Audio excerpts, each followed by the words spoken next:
Bandung, kota yang dikenal dengan keindahan alamnya, juga menyimpan kisah-kisah misteri yang jarang terungkap.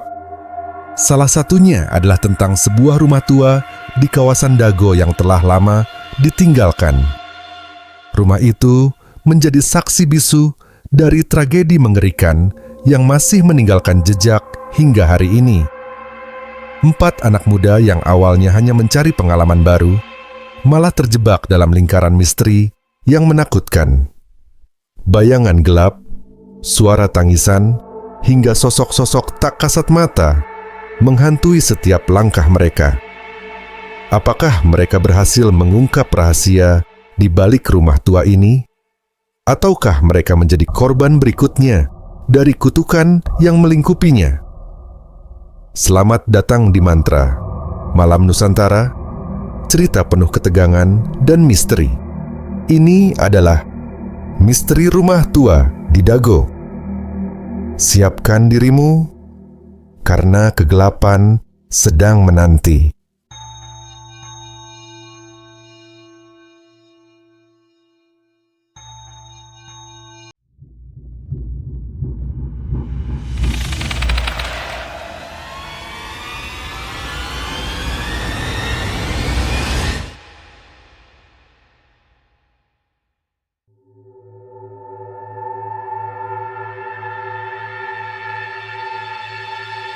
Di kawasan Dago, Bandung, berdiri sebuah rumah tua yang telah lama ditinggalkan.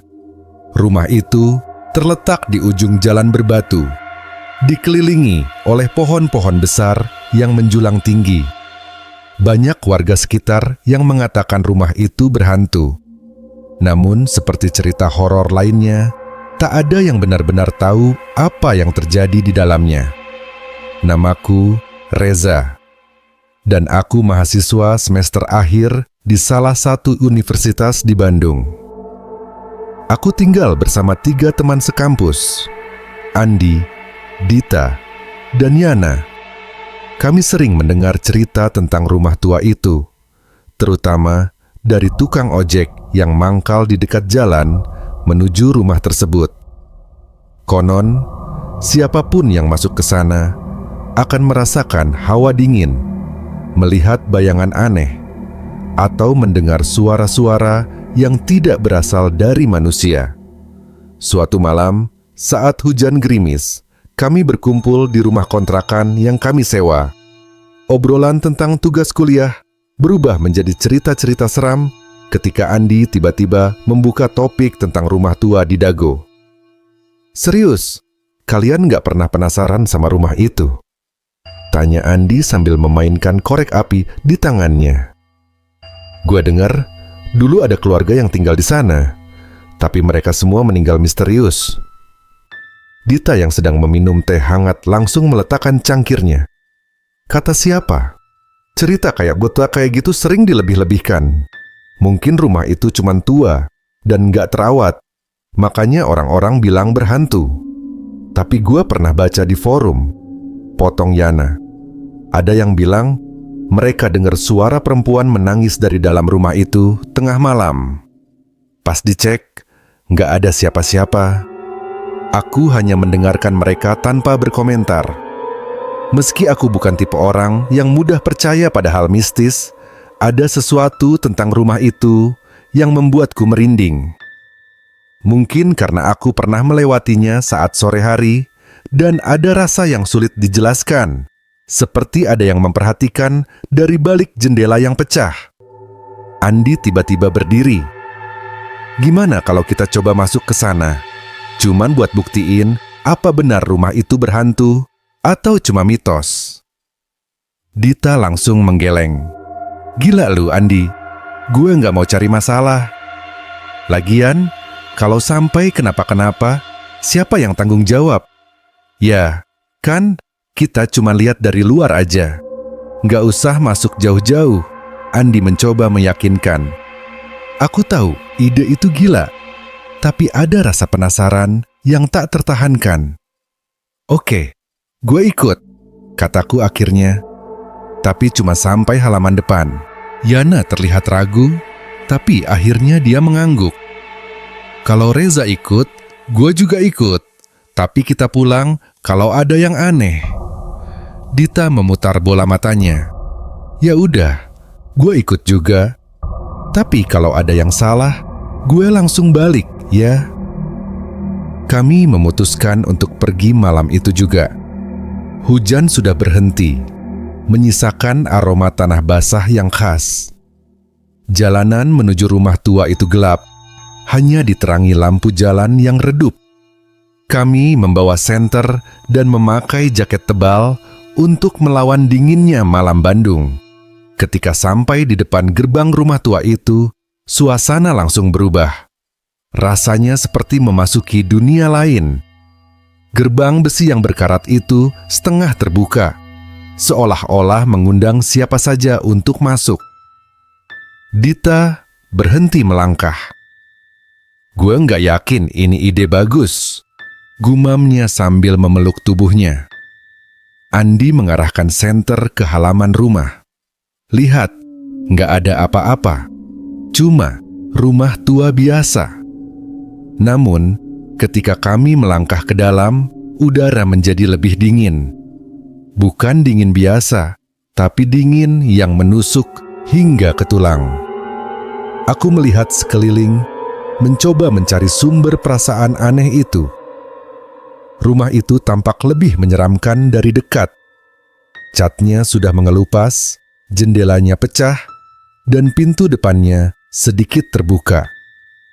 Kami berhenti di depan pintu, berdiri dalam diam. Tak ada yang berani menyentuhnya. Aku mendengar suara sesuatu bergerak di dalam rumah, seperti langkah kaki.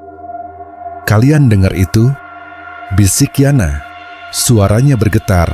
Andi menelan ludah. Mungkin cuma suara tikus.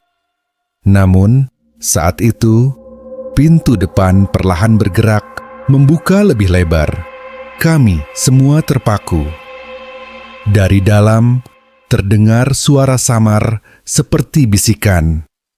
Dita menarik tanganku. Reza, kita pulang sekarang. Namun, sebelum kami bisa melangkah pergi, lampu senter Andi tiba-tiba mati. Kami berdiri dalam kegelapan, hanya ditemani suara angin dan bisikan aneh dari dalam rumah. Aku mencoba menyalakan senterku, tapi tanganku gemetar. Saat senter akhirnya menyala, aku mengarahkannya ke pintu rumah. Di sana, di ambang pintu, berdiri sosok perempuan berpakaian putih. Rambutnya panjang, menutupi wajahnya, dan tubuhnya sedikit membungkuk. Pergi, katanya dengan suara serak, hampir seperti bisikan. Kami semua membeku. Tubuhku terasa kaku, dan hanya suara Yana yang memecahkan kebisuan. Lari! Kami semua berbalik dan berlari secepat mungkin, meninggalkan rumah tua itu. Tidak ada yang berbicara saat kami akhirnya sampai di kontrakan. Wajah kami pucat, dan napas kami tersengal-sengal. Namun, malam itu hanyalah awal. Aku tahu kami tidak seharusnya mendekati rumah itu, tapi sesuatu di dalam diriku merasa bahwa cerita ini belum selesai. Ada yang menunggu untuk ditemukan, dan entah mengapa, aku merasa kami akan kembali ke rumah tua itu. Malam itu menjadi mimpi buruk yang terus menghantui kami. Sepulang dari rumah tua di Dago, aku sulit tidur. Setiap kali memejamkan mata, bayangan sosok perempuan di ambang pintu itu selalu muncul. Rambut panjangnya yang menutupi wajah dan suaranya yang serak seolah terus terngiang di telingaku. Keesokan paginya, aku bertemu dengan teman-teman di ruang tamu kontrakan. Tak ada yang bersuara untuk waktu yang cukup lama. Kami semua hanya duduk, saling melempar pandangan, dan tenggelam dalam pikiran masing-masing. Andi akhirnya memecah kesunyian. Gue rasa kita harus cerita ke orang lain soal apa yang kita lihat. Dita langsung menolaknya. Kita nggak perlu nyari masalah lagi. Lagian, siapa yang bakal percaya sama cerita kita? Orang-orang cuma bakal bilang kita halu. Aku mengangguk pelan. Mungkin Dita benar, tapi gue merasa ada sesuatu yang nggak beres. Sosok perempuan itu, kayaknya dia nggak cuma mau nakut-nakutin kita. Yana yang sejak tadi diam akhirnya berbicara. Semalam, waktu gue pulang, gue mimpi aneh. Dalam mimpi itu, gue ada di rumah tua itu lagi. Tapi suasananya beda. Rumahnya nggak rusak, malah kelihatan baru. Gue bisa dengar suara orang tertawa. Kayak ada keluarga yang lagi kumpul di ruang tamu. Aku tertegun. Keluarga? Yana mengangguk. Iya, gue nggak bisa lihat jelas siapa aja mereka. Tapi ada satu perempuan yang mirip sama sosok yang kita lihat semalam. Bedanya, di mimpi gue, dia kelihatan bahagia. Andi tampak tertarik. Itu artinya, mungkin dia bagian dari keluarga yang dulu tinggal di sana. Kalau kita cari tahu lebih jauh, kita mungkin bisa tahu kenapa rumah itu berhantu. Dita langsung menyela. Lu nggak kapok, Andi. Kemarin aja kita hampir mati ketakutan. Sekarang lu malah mau nyelidikin lebih jauh. Namun, rasa penasaran kami sulit dibendung. Setelah berdiskusi panjang, akhirnya kami sepakat untuk mencari informasi tentang rumah tua itu. Tentu saja, Dita hanya setuju karena kami berjanji tidak akan kembali ke rumah itu. Kami mulai dengan bertanya kepada warga sekitar Dago. Kebanyakan dari mereka hanya menggeleng saat kami menyebut rumah tua itu. Beberapa bahkan langsung pergi tanpa berkata apa-apa, seolah-olah menyebut rumah itu saja sudah cukup untuk mendatangkan sial. Namun, seorang tukang ojek yang mangkal di ujung jalan memberikan sedikit informasi. Rumah itu dulu punya keluarga kaya, tapi katanya mereka semua meninggal dalam satu malam. Ada yang bilang keracunan, ada juga yang bilang itu ulah orang pintar yang dendam sama mereka. Aku mencoba menggali lebih dalam. Apa ada yang tahu nama keluarganya? Tukang ojek itu menggeleng. Nama mereka udah lama dilupakan. Orang-orang di sini cuma nyebut itu rumah sial. Kalau kalian masih waras, jangan deket-deket ke sana lagi. Informasi ini membuat kami semakin penasaran. Kami kemudian memutuskan untuk pergi ke perpustakaan kota. Berharap ada arsip lama yang mencatat kejadian di rumah itu. Setelah beberapa jam mencari, kami menemukan artikel koran tua yang memuat berita tentang rumah tersebut. Menurut artikel itu, rumah tua di Dago dulu dihuni oleh keluarga bernama Wiranata. Kepala keluarga, Pak Wiranata, adalah seorang pengusaha sukses yang tinggal bersama istri dan 2 anak perempuannya. Namun, pada tahun 1987, seluruh anggota keluarga ditemukan tewas di rumah itu. Penyebab kematian mereka tidak pernah terungkap secara pasti. Polisi saat itu menduga mereka diracun, tetapi hasil otopsi tidak menemukan jejak racun di tubuh mereka. Yang lebih aneh lagi, tidak ada tanda-tanda perampokan atau kekerasan di rumah tersebut. Salah satu kalimat dalam artikel itu membuat bulu kuduku merinding. Tetangga mengaku mendengar suara tangisan seorang perempuan pada malam kejadian, tetapi tidak ada yang berani mendekat untuk memeriksa. Aku langsung teringat pada sosok yang kami lihat di rumah itu. Mungkin dia salah satu anak perempuan keluarga itu, gumamku. Yana mengangguk. Dan mungkin dia yang menangis waktu itu. Dita terlihat gelisah. Gua nggak suka arah pembicaraan ini. Kita udah dapat infonya. kenapa nggak kita berhenti sampai di sini aja? Namun, aku merasa ini belum selesai. Ada sesuatu yang mengganjal, seolah-olah keluarga Wiranata ingin kami menemukan kebenaran yang terkubur bersama mereka. Malam itu, hal aneh mulai terjadi di kontrakan kami. Lampu tiba-tiba padam tanpa alasan jelas, dan suara langkah kaki terdengar di lorong meski kami semua sedang duduk di ruang tamu. Saat aku pergi ke kamar untuk mengambil ponselku, aku merasa ada yang mengikutiku. Begitu aku menoleh, tidak ada siapa-siapa, tapi aku melihat bayangan di cermin. Bayangan itu jelas bukan milikku. Itu sosok perempuan dengan rambut panjang. Aku langsung berlari kembali ke ruang tamu. Wajahku pucat. Kita nggak sendiri di sini. Dita langsung panik. Apa maksud lu? Jangan bilang dia ngikutin kita. Andi mencoba menenangkan kami. Tenang, mungkin ini cuma sugesti karena kita terlalu mikirin rumah itu. Tapi aku tahu apa yang kulihat. Dan malam itu, aku bermimpi tentang rumah tua itu lagi. Dalam mimpi itu, aku berada di ruang tamu yang sama seperti yang Yana ceritakan.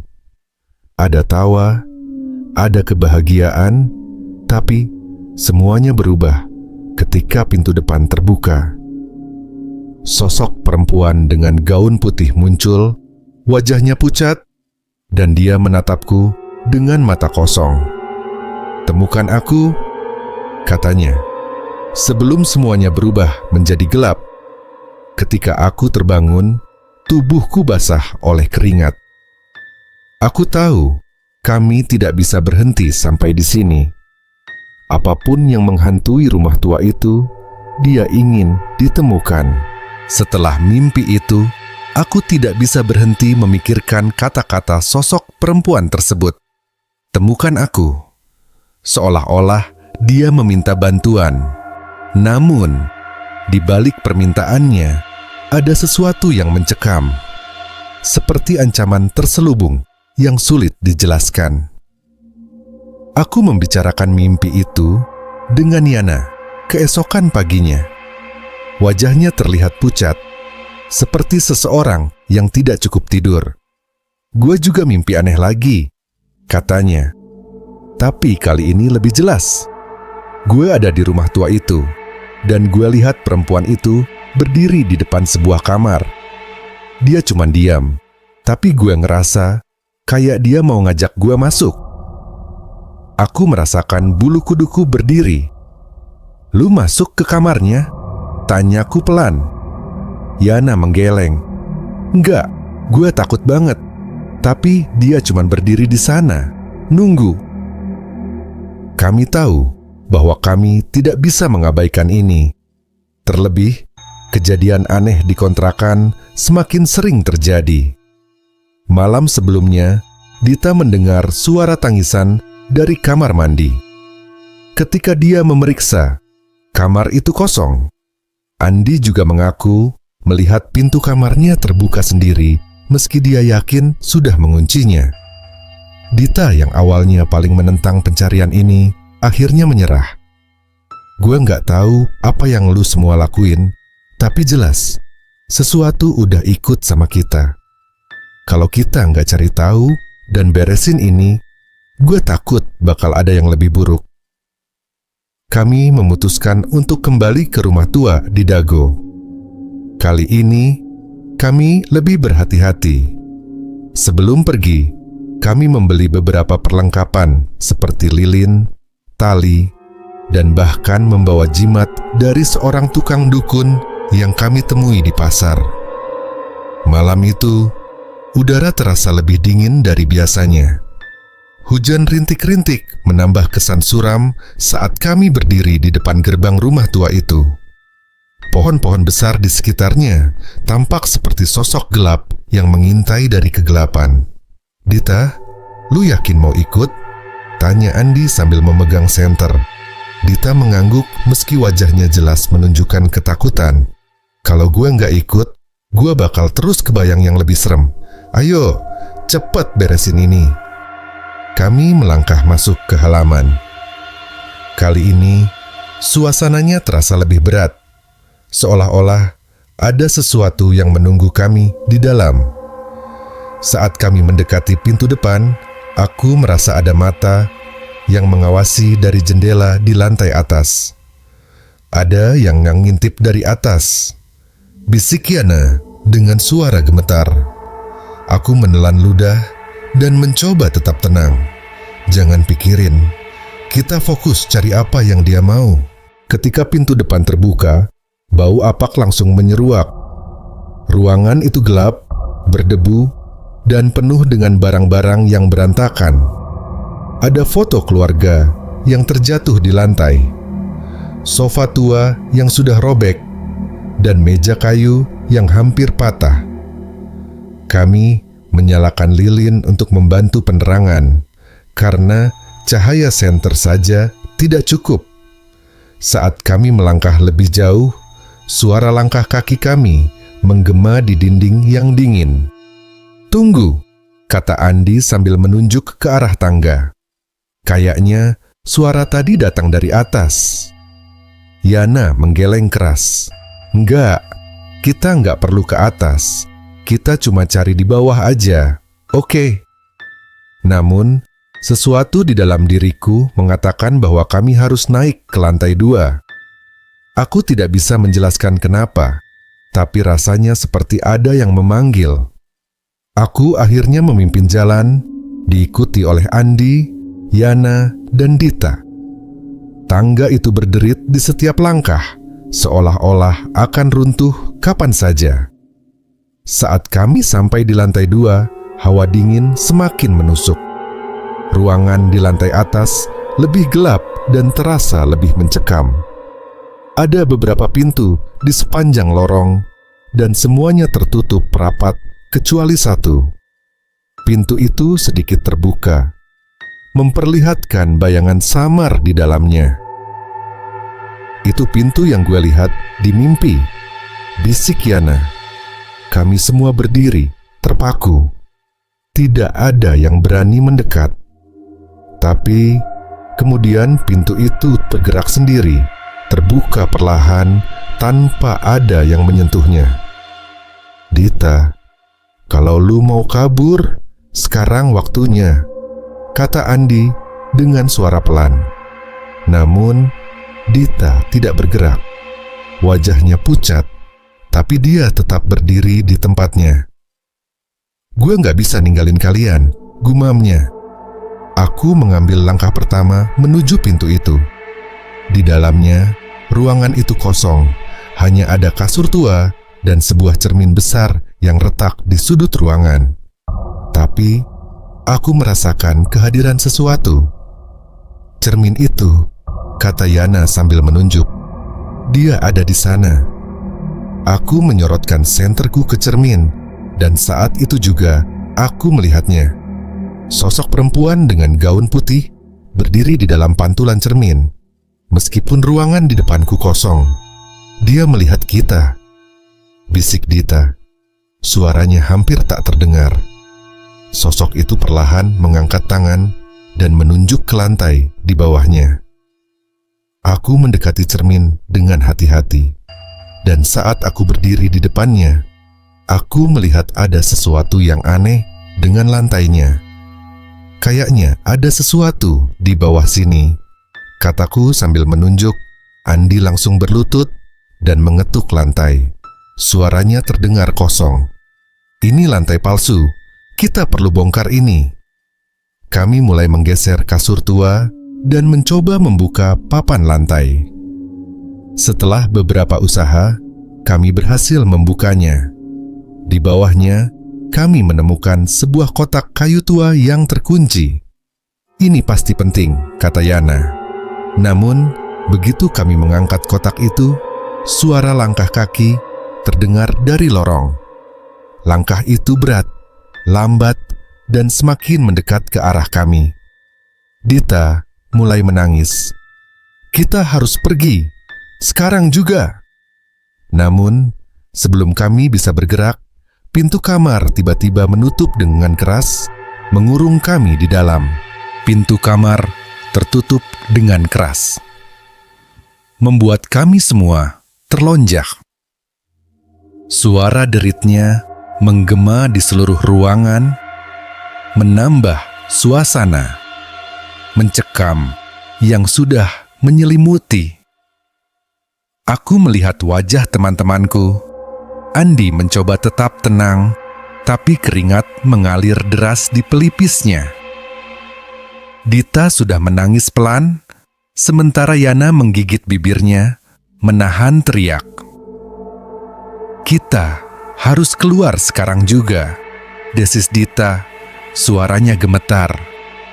Aku mencoba membuka pintu, tapi pintu itu seperti terkunci dari luar.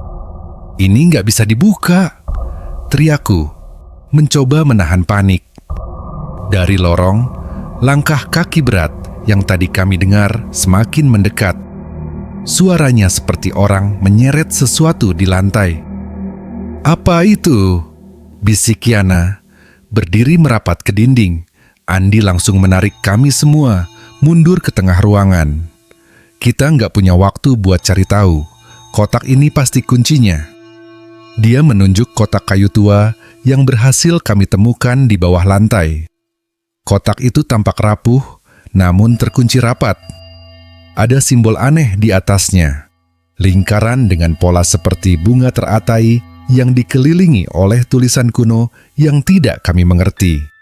Coba kita buka, kataku. Andi mencoba menarik kunci besinya, tapi tidak berhasil. Yana kemudian mengeluarkan pisau lipat kecil yang selalu dia bawa. Kita congkel aja, sarannya. Namun, sebelum kami sempat melakukannya, cermin besar di sudut ruangan mulai bergetar. Aku melihat bayangan sosok perempuan itu muncul lagi. Kali ini lebih jelas. Wajahnya tetap tidak terlihat karena tertutup rambut, tapi aku bisa merasakan tatapannya yang tajam, menusuk ke arah kami. Apa yang dia mau? Bisik Dita dengan suara serak. Perempuan itu perlahan mengangkat tangannya, menunjuk ke arah kotak kayu. Buka! Suaranya terdengar serak, hampir seperti bisikan angin yang dingin. Yana yang memegang pisau ragu sejenak, tapi kemudian dia menekan ujung pisaunya ke celah kunci. Dengan beberapa kali dorongan, kunci itu akhirnya patah dan kotak kayu terbuka. Di dalamnya, kami menemukan beberapa benda yang tampak aneh.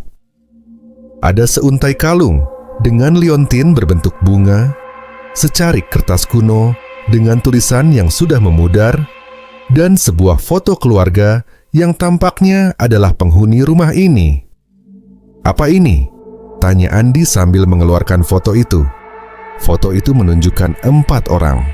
Seorang pria paruh baya dengan kumis tebal, seorang perempuan yang mengenakan kebaya, dan 2 anak perempuan berambut panjang. Salah satunya terlihat lebih tua, mungkin berusia 17 atau 18 tahun, sementara yang satunya tampak sekitar 10 tahun. Itu dia, kata Yana sambil menunjuk gadis yang lebih tua. Dia perempuan yang ada di cermin. Kami semua terdiam. Suara langkah di luar kamar tiba-tiba berhenti. Hening menyelimuti kami, tapi entah kenapa, hening itu justru membuat suasana semakin mencekam. Dita menatap kertas kuno di dalam kotak. Apa yang tertulis di sini? Tanyanya, suaranya masih bergetar. Tulisan itu tampak seperti mantra atau doa, tapi sebagian besar hurufnya sudah tidak terbaca. Namun, di bagian bawahnya ada kalimat yang cukup jelas. Yang kau ambil akan kembali, yang terikat harus dilepaskan. Apa maksudnya? Tanya Andi, bingung. Sebelum ada yang sempat menjawab, suara tangisan tiba-tiba terdengar dari luar pintu. Tangisan itu pelan, hampir seperti rintihan, tapi lama-lama semakin keras dan terdengar penuh kepedihan.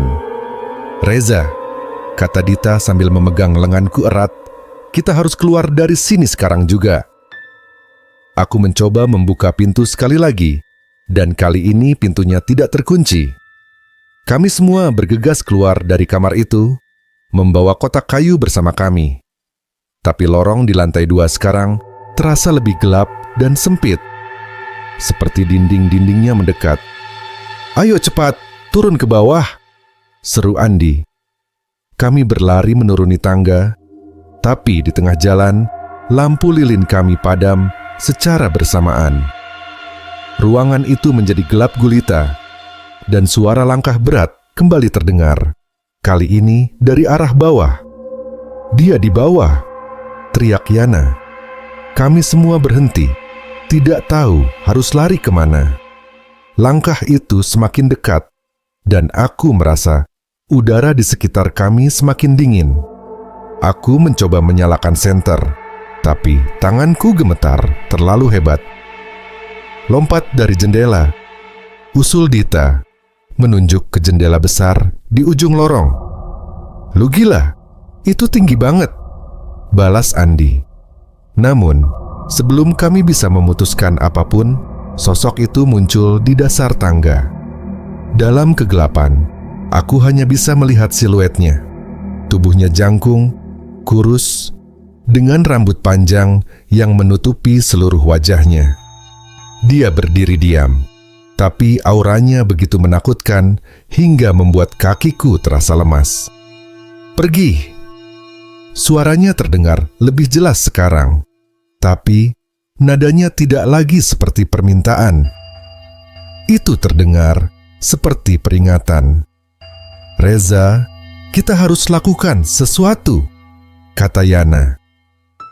Aku mengeluarkan kalung dari kotak kayu dan memegangnya erat. Entah kenapa, aku merasa benda ini penting. Dengan tangan gemetar, aku melangkah maju dan memegang kalung itu ke arah sosok perempuan tersebut. "Kami cuma mau bantu," kataku, meski suaraku hampir tak keluar. Dia tidak bergerak, tapi suara tangisannya kembali terdengar, pelan dan menyayat hati. Dia menunjuk ke arah halaman belakang rumah, sebelum perlahan menghilang di kegelapan. "Kita harus ke belakang," kataku dengan yakin. Tanpa membuang waktu, kami semua berlari ke halaman belakang. Di sana, kami menemukan sebuah taman kecil yang sudah tertutup oleh ilalang dan tanaman liar. Di tengah taman itu, ada sebuah sumur tua yang tertutup oleh kayu lapuk. "Apa ini maksudnya?" tanya Dita. Yana menunjuk ke arah papan kayu yang menutup sumur. "Gue rasa dia ada di situ. Atau sesuatu yang dia pengen kita temuin ada di dalam." Andi dan aku mulai membuka penutup sumur itu. Kayunya rapuh dan mudah patah.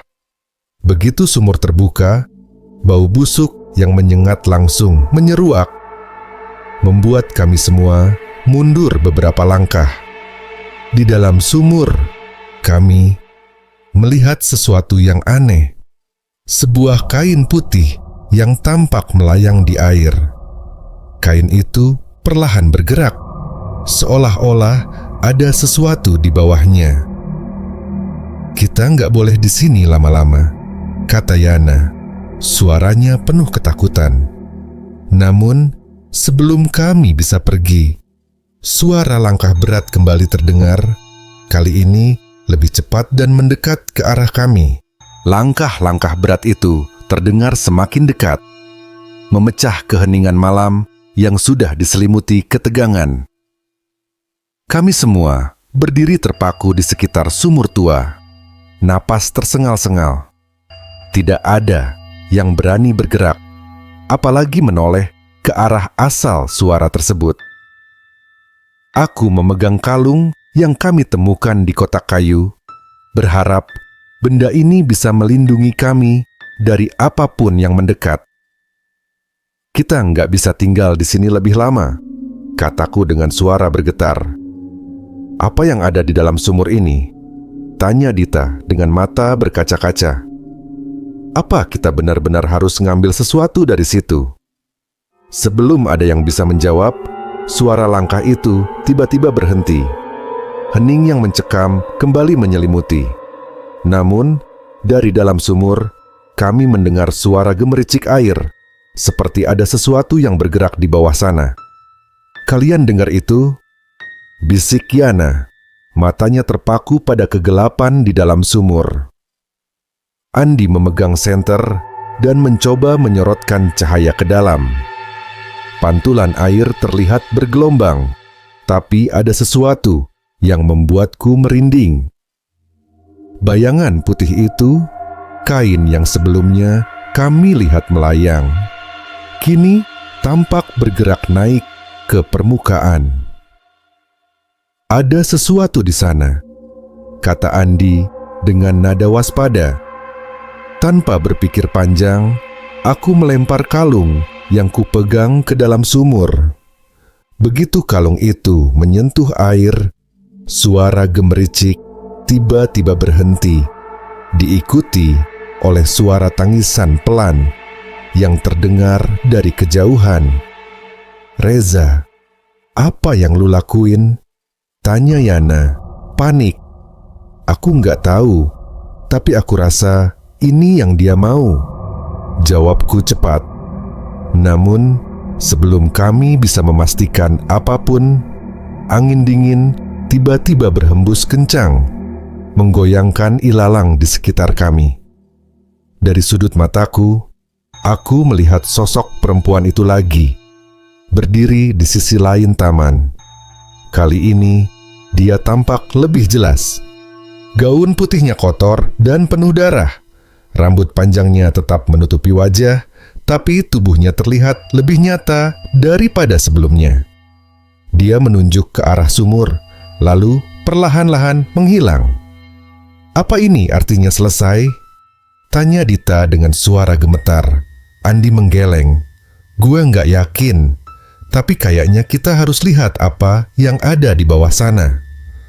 Aku menelan ludah dan mencoba menguatkan diri.